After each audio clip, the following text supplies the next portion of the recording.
इतिहास गवाह है कि पिता के लिए बेटियां अधिक प्यारी होती हैं और ये सत्य है।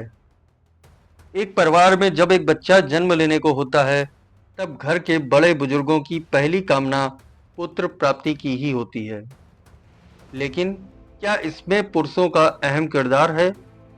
क्या पिता या दादा बनते समय पुरुषों द्वारा अपनी पत्नी या पुत्र वधू पर कोई दबाव होता है कि वो पुत्र को ही जन्म दें? पितृसत्ता की नींव क्या केवल पुरुषों के द्वारा ही रखी गई है? क्या महिलाओं ने इस देश को पुरुष प्रधान बनाने में अहम भूमिका नहीं निभाई है? समाज की सत्यता एवं वास्तविकता यही है कि जब एक महिला माँ या दादी बनती है तो वो पुत्र की ही कामना करती है। एक स्त्री होने के बावजूद एक महिला को बेटी के जन्म पर खुशी नहीं होती। वहीं दूसरी ओर पिता के लिए उसका बच्चा, वो चाहे फिर बेटी हो या बेटा, प्यारा होता है। फिर भी समाज में भ्रांति है कि पुरुष सदैव ही स्त्री का तिरस्कार करता आया है, जबकि सत्य यह है कि पुरुषों की तुलना में एक स्त्री ही दूसरी स्त्री का तिरस्कार व शोषण अधिक करती है। आज आपको रूबी, जो कि एक माँ होने के साथ एक बहू भी है, के बारे में बताएंगे। आइए जानते हैं कि रूबी के साथ क्या हुआ। रूबी की शादी नजीम के साथ 5 साल पहले हुई थी। रूबी के घर में उसके माता पिता, 4 बहनें, एक भाई था। मध्यम वर्गीय परिवार में रूबी की शादी होती है, जिसमें उसके सास, ससुर, पति और उसकी एक अविवाहित बहन थी। परिवार के सभी लोग रूबी से खुश रहते थे। रूबी भी ससुराल वालों की जरूरतों एवं खुशी का पूरा ध्यान रखती थी। उसके ससुर बहुत सरल उदार स्वभाव के थे। वे रूबी को अपनी बेटी की तरह ही मानते थे।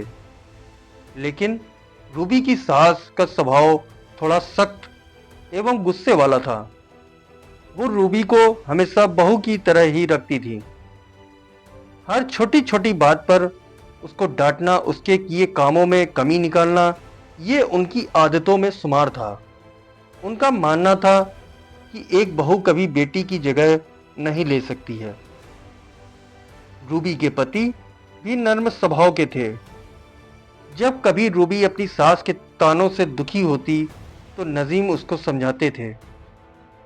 शादी के 2 साल बाद रूबी गर्भवती हुई।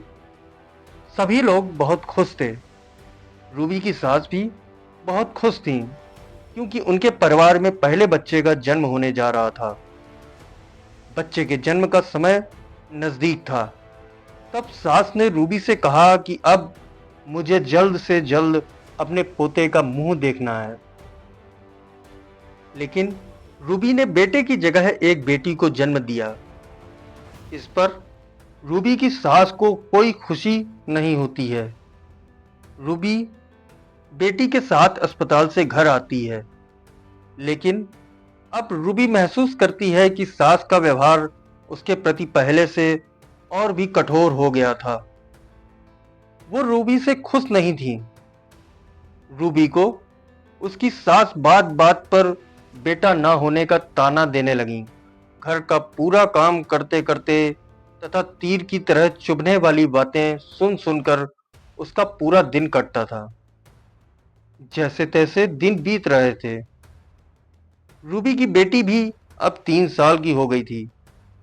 सभी उसको बहुत प्यार करते थे, क्योंकि वो थी ही इतनी मासूम प्यारी सी गुड़िया। लेकिन जब वो अपनी दादी के पास आती तो उसकी दादी उसे डांट कर भगा देती थी और उलाहना देती थी कि अपनी माँ के पास जा, जिसने तुझे जन्म दिया। अगर आज मेरा कोई पोता होता तो वह मेरे घर का चिराग होता, जिससे मेरा परिवार आगे बढ़ता। एक औरत होकर भी वह दूसरी औरत के जज्बात, ख्यालात और भावनाओं को समझ नहीं पा रही थी, या फिर समझना ही नहीं चाहती थी। खैर, कुछ दिनों बाद रूबी दोबारा गर्भवती होती है।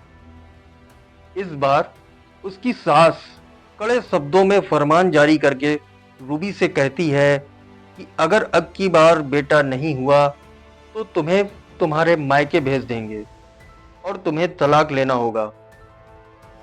रूबी हर रोज अपनी सास की जली कटी सुनकर अंदर ही अंदर घुट रही थी और उसे डर भी था कि अगर इस बार भी बेटा ना हुआ तो मेरा तलाक हो जाएगा और मुझे अपने उस घर में वापस जाना होगा जहां पहले से ही मेरी दो बहनें शादी के लिए बैठी हैं। मेरा भाई भी अभी छोटा है और कमाने वाले सिर्फ मेरे पिता हैं। यदि मैं भी वहां जाकर उनके ऊपर बोझ बन जाऊंगी तो उनका खर्च कैसे चलेगा? आस पड़ोस के लोग क्या बातें बनाएंगे? यही सब सोचकर वो परेशान थी। धीरे धीरे करके वो समय आ गया जब वह फिर से एक बच्चे को जन्म देने जा रही थी। अस्पताल जाते समय रूबी की सास ने कहा, अब की बार बेटा ही होना चाहिए, वरना अपने घर वापस जाने की तैयारी कर लेना, वो भी अपनी बेटियों के साथ। अब की बार भी रूबी ने एक सुंदर प्यारी सी बेटी को जन्म दिया, लेकिन इस बार रूबी में थोड़ा बदलाव आया, क्योंकि अब वो एक स्त्री होने के साथ साथ दो बेटियों की मां भी थी। अस्पताल से ससुराल आने के बाद सास के कहे मुताबिक रूबी ने अपना सामान बांधना शुरू कर दिया, लेकिन रूबी को जरा सा भी एहसास न था कि इस फैसले में उसका साथ देने के लिए उसके पति नजीम भी उसके साथ होंगे, क्योंकि नजीम अपनी मां के सख्त स्वभाव को अच्छे से जानते थे और 5 साल रूबी के साथ बिताने के बाद वे रूबी के स्वभाव को भी जान चुके थे। इसलिए उन्होंने सही का साथ देने का फैसला किया। वे अपनी दोनों बेटियों को बहुत चाहते थे। बेटियों के बिना नजीम नहीं रह पाते। आखिरकार नजीम और रूबी अपनी बेटियों के साथ घर छोड़कर चले जाते हैं। नजीम के इस फैसले के बाद रूबी की नजरों में नजीम की इज्जत और भी बढ़ जाती है। समाज में कई भ्रांतियां हैं कि पुरुष कभी स्त्रियों को अपने से ऊंचा नहीं देख सकते, या केवल पुरुषों की वजह से ही महिलाएं आज शोषित व पिछड़ी हैं। बेटी की पहली शिक्षिका सहेली और उसके सबसे करीब उसकी मां होती है, लेकिन कितनी महिलाएं अपनी बेटी को समाज में हो रहे शोषण के प्रति जागरूक करती हैं? बेटी के साथ अच्छा व करीबी तालमेल होने के बावजूद जब बेटी के साथ कहीं दुर्व्यवहार होता है तो अधिकतर माएं अपनी बेटी की आवाज़ को महज इसलिए दबा देती हैं कि समाज में उनकी बदनामी होगी। कई बार तो लड़कियों को ही गलत ठहराकर उन पर ही प्रतिबंध लगा दिए जाते हैं। सामाजिक स्तर पर यदि देखा जाए तो यही हमारे समाज की सच्चाई है। ससुर नहीं बल्कि सास अपनी पुत्र वधू के करीब होती है, तो बहू को पर्दे में रहने के लिए दबाव कौन डालता होगा? बहू के गर्भवती होने पर क्या कभी आपने सुना कि ससुर ने उस पर पोते को जन्म देने का दबाव डाला हो? यहाँ गौर करने वाली बात यह है कि इन सभी बातों में कहीं भी पुरुषों का इन्वॉल्वमेंट न के बराबर ही होता है।